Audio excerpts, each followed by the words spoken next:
आज से ठीक 100 साल पहले 18 मार्च 1925 की दोपहर को लगभग 1 बजे के करीब अमेरिका के मिसौरी राज्य में लोग एक आने वाली बहुत बड़ी आपदा से अनजान थे। इतना कि विनाश होकर चला भी गया और किसी को भनक तक नहीं लगी। मिसौरी राज्य के लैंगटन शहर ने सबसे पहले काले बादलों से जुड़े उस बाउंडर का सामना किया। ये बाउंडर इतना तेज था कि किसी को इसकी इतनी जल्दी यहाँ पहुँच जाने का अंदाजा ही नहीं लगा। इसकी गति 113 किलोमीटर प्रति घंटा की रफ्तार के आसपास थी। फुजीता स्केल, जिसके द्वारा बाउंडरों की तीव्रता का आकलन किया जाता है, उस पर इसकी तीव्रता F5 मानी गई, जो कि स्केल की सबसे उच्चतम और विनाशकारी इकाई है। इसके जमीन से जुड़े हिस्से के अकेले की चौड़ाई 1.6 किलोमीटर थी। मिसौरी से इलिनॉइस और फिर इंडियाना, इसने 3 राज्यों में तबाही मचाई और तकरीबन 352 किलोमीटर की दूरी 3.5 घंटे में तय की, जो कि आज तक की सबसे लंबी दूरी और समय तक चलने वाली बाउंड्री की सूची में एक रिकॉर्ड है। दुर्भाग्यवश इसने 695 जाने ली और 2500 से ज्यादा लोगों को घायल किया और तकरीबन आज की कीमतों के हिसाब से 1 से 1.5 बिलियन डॉलर की संपत्ति का विनाश किया।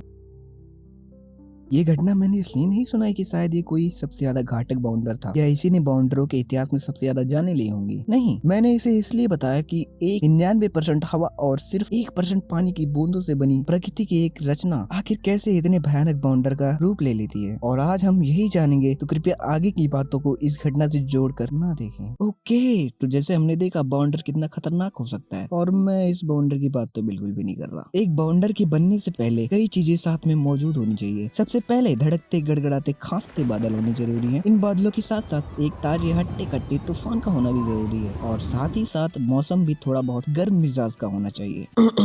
अब इनकी मौजूदगी में असली प्रोसेस सबसे पहले 2 दिशाओं से आने वाली हवाओं की जरूरत होगी, जिनमें जमीन के पास वाली हवा हल्की गर्म होनी चाहिए और जमीन से दूर ऊपर की हवा ठंडी होनी चाहिए। अब जब 2 अलग डायरेक्शन वाली ये हवाएं बीच में मिलती हैं, तो ये हवाएं एक हॉरिजॉन्टल रोटेशन यानी जमीन के समांतर घूर्णन बनाते हैं। यही रोटेशन आगे बाउंडर का रूप लेगा। अब इसी समय पर जमीन से जुड़ी गर्म हवाएं कंडेंसेशन प्रोसेस के जरिए आसमान की तरफ उठ रही होती हैं, जिसे अपड्राफ्ट कहा जाता है। इसी अपड्राफ्ट के संपर्क में आते ही हॉरिजॉन्टल रोटेशन करने वाली हवाएं घूमकर अब वर्टिकल रोटेशन में बदल जाती हैं, और जब ये घूमती हवाएं बादलों से मिलती हैं तो एक फनल जैसा रूप ले लेती हैं, जिसे फिर मीजो साइक्लोन कहते हैं। बादल और इस मीजो साइक्लोन के कॉम्बिनेशन को सुपर सेल कहा जाता है, और फिर जैसे ही ये मीजो साइक्लोन जमीन को टच करता है, अपने साथ ढेर सारी धूल, पेड़ पौधे, लगभग सब कुछ चपेट में ले लेता है। बस बचता है तो सिर्फ और सिर्फ लाइक और सब्सक्राइब का बटन।